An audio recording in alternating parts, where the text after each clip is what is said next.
कि अच्छे लोगों की मीटिंग थी, माननीय मुख्यमंत्री उनको नहीं बुलाया गया। उन्होंने उमेश कुशवाहा को कई बार फ़ोन किया, चूँकि वही कन्वीनर थे, वही बुला करके वही आमंत्रण दे रहे थे, लेकिन वो मेरा फ़ोन नहीं उठा रहे हैं। और उन्होंने आपको लेकर भी बहुत सारा खुलासा किया है।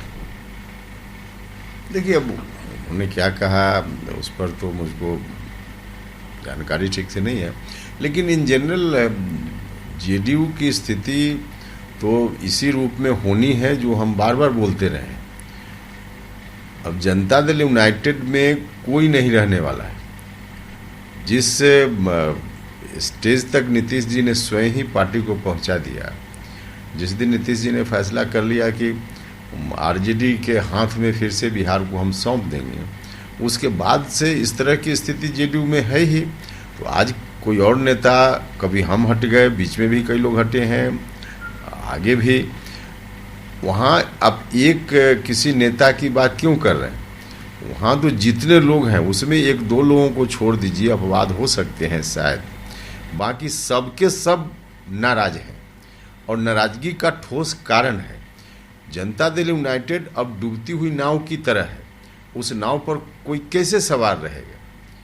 तो यही स्थिति है। इस स्थिति के कारण इस तरह के बयान आते हैं और कुल मिलाजुला कर कोई आज, कोई कल, कोई परसों, कोई यहाँ, कोई वहाँ, वो अलग विषय है, लेकिन सब वहाँ से हटेंगे। आप देखते जाइए कब किन का मुहूर्त आता है, बस इंतजार सिर्फ इसी बात का है। विपक्षी एकता की बैठक हुई, नीतीश कुमार ने सब कुछ ऑल इज वेल करते हुए प्रेस कॉन्फ्रेंस कराया, लेकिन अरविंद केजरीवाल जिस तरह से निकले और आज भी हमलावर हैं कांग्रेस को लेकर के। हाँ, देखिए, विपक्षी एकता की कोशिश जो कुछ भी है उसका कोई नतीजा नहीं निकलने वाला है। यह बात उसी दिन तय हो गई। बैठक के पहले हमको भी लगता था कि शायद ये लोग कोई वैकल्पिक एजेंडा देश के लिए एनडीए से अलग लेकर आएंगे और उस पर कोई बात करेंगे, लेकिन इन लोगों ने बैठक में बात क्या की? बैठक में बात हुई कि राहुल गांधी की दाढ़ी क्यों बढ़ गई और उनकी शादी क्यों नहीं हो रही है। तो दाढ़ी और शादी के संदर्भ में बैठक पर चर्चा होकर चीज़ें रह गई। अंत में तय सिर्फ इतना ही किया कि शिमला में अगली बैठक करेंगे।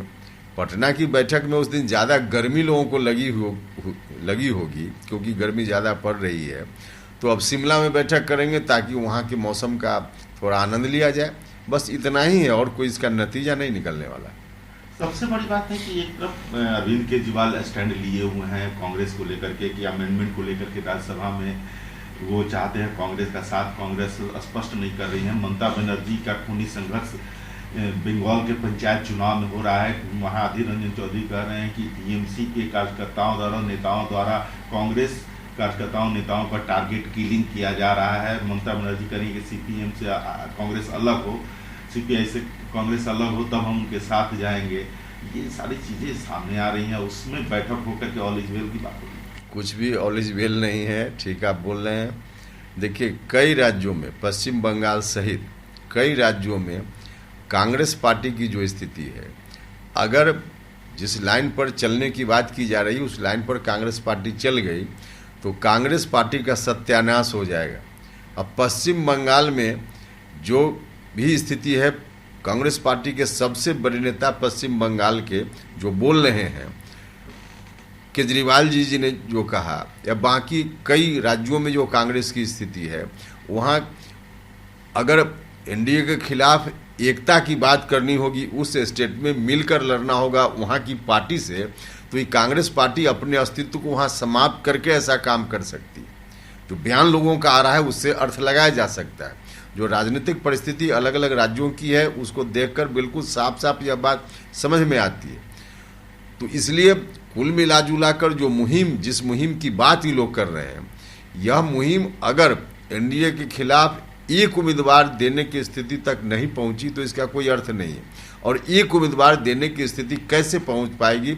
पश्चिम बंगाल में देख लीजिए, आप दिल्ली में देख लीजिए, और भी कई राज्य मिल जाएंगे जहां आप देख सकते हैं। कुल मिलाजुला कर यह मुहिम अभी या आगे पूरे तौर पे फ्लॉप साबित होने वाली है। नीतीश कुमार विपक्षी एकता की बात करें, उन्होंने मीटिंग भी कराई, लेकिन उनके यहाँ बिहार के महागठबंधन में एक टूट पहले आपने छोड़ा। जीतन राम मांझी एक बेआबरू होकर के एक तरह से उनको छोड़ना पड़ा। देखिए, नीतीश जी खुद ही जिस स्टेज तक पहुंच गए हैं, अपना जो आधार उनका है वही समाप्त हो गया है। तो उस परिस्थिति में अब उनको बार बार लोग वहाँ से हट ही रहे हैं। और आगे आने वाले दिनों में देखिएगा, हम तो बार बार बोल रहे हैं कि 2-3 नेता भले अपवाद हो सकते हैं, बाकी वहाँ जितने लोग आज दिख रहे हैं ना, एमएलए हो, एमपी हो, मंत्री इत्यादि सब, उसमें अधिकांश लोगों ने अपना अपना कहीं ना कहीं ठिकाना ढूंढ लिया है। सब लोग हटेंगे, कोई आज, कोई कल, कोई परसों। सब लोग अलग अलग जगह लोग संपर्क में हैं। बहुत सारे लोग तो मुझसे भी संपर्क में, कई लोग भारतीय जनता पार्टी से संपर्क में, कई लोग और पार्टी से संपर्क में होंगे। तो सब लोग, अब डूबती हुई नाव पर कौन रहना चाहेगा? तो सब लोगों को मालूम है कि यह नाव डूबने वाली है, तो सब लोग वहाँ से हटने का मन बना चुके हैं। अलग अलग समय पर जिनका डिसीजन होगा लोग जाएंगे, लेकिन अब वहाँ कुछ नहीं बचने वाला है। तो जहाँ जिस पार्टी के नेता अब अपना ही घर बचाने में बिल्कुल असक्षम है, फेल हैं, आखिर उनसे अब क्या हो पाएगा देश के स्तर पे? तो इसलिए हमने कहा कि इस मुहिम का कोई नतीजा नहीं निकलने वाला। देखिए, अगला स्टैंड तो बिल्कुल क्लियर है हमारा ना। अभी तो पार्टी बनी है, कुछ दिन पहले तो संगठन विस्तार के काम में हमारे लोग सब साथी लगे हुए हैं। हर जिला में बैठक हो रही है, जिला कमेटी ब्लॉक में इत्यादि चल रहा है। फिर जिला का सम्मेलन भी अगले महीना से हम करने वाले हैं हर जिला में। तो करने का मतलब संगठन का काम बहुत सघन रूप से पूरे बिहार में चल रहा है। और जहाँ तक चुनाव के संदर्भ में बात करना चाहते हैं, तो उसके बारे में अभी हमने तय नहीं किया है कि हम किस रूप में, हम गठबंधन से इनकार नहीं करेंगे, पहले भी हमने कहा है, लेकिन गठबंधन कब, कैसे, कहाँ करेंगे, इसमें अभी अंतिम रूप से हमारी पार्टी ने फैसला नहीं लिया। हाँ, सैद्धांतिक रूप से तो इतनी बात तय है, इसमें कोई कन्फ्यूजन नहीं है कि 2005 के पहले की जो स्थिति राज्य की थी, उस स्थिति में लौटाने वाले लोग जो चाहते हैं कि फिर उसी स्थिति में बिहार चला जाए, उससे बचाने के लिए जो ताकत सक्रिय बिहार में होगी, हम उसके साथ खड़ा हो सकते हैं।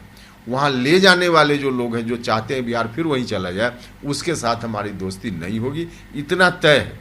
लेकिन अंतिम रूप से हम गठबंधन कैसे, कब, कहाँ करेंगे, तय नहीं। लेकिन उस समय तो एनडीए ही ने बिहार को 2005 के बाद सुधार में लाया था, अब तो फिर से हाँ, तो ये तो चला गया। बिल्कुल बिल्कुल। देखिए, इस बात के लिए तो हम आज भी नीतीश कुमार जी की प्रशंसा करते हैं। राजनीति में विरोध अलग चीज़ है, लेकिन नीतीश कुमार जी धन्यवाद के पात्र हैं, प्रशंसा के पात्र हैं कि उस खौफनाक स्थिति से बिहार को बाहर उन्होंने लाया। ये तो उनको क्रेडिट जाता है। लेकिन अब बिहार को फिर वहीं ले जाना चाह रहे हैं, यह कौन सी राजनीति हुई? अब बिहार वहाँ ले जाना चाहेंगे तो नीतीश जी भले वहाँ चले गए हैं, नीतीश जी को सूट करता है लालटेन छाप जिंदाबाद, तो करें। बिहार के लोग नहीं जिंदाबाद करने वाले, इसलिए तो ऐसी स्थिति है। तो एनडीए मतलब अब नीतीश कुमार जी के नेतृत्व में तब एनडीए चल रहा था, इसलिए एनडीए की बात है। वरना नीतीश जी ने अब जो फैसला लिया है, बिहार को दुर्गति में फिर ले जाने के लिए कोई उनके साथ नहीं रहने वाला है। बाकी और चीज़ें जो होंगी आगे तय होगा।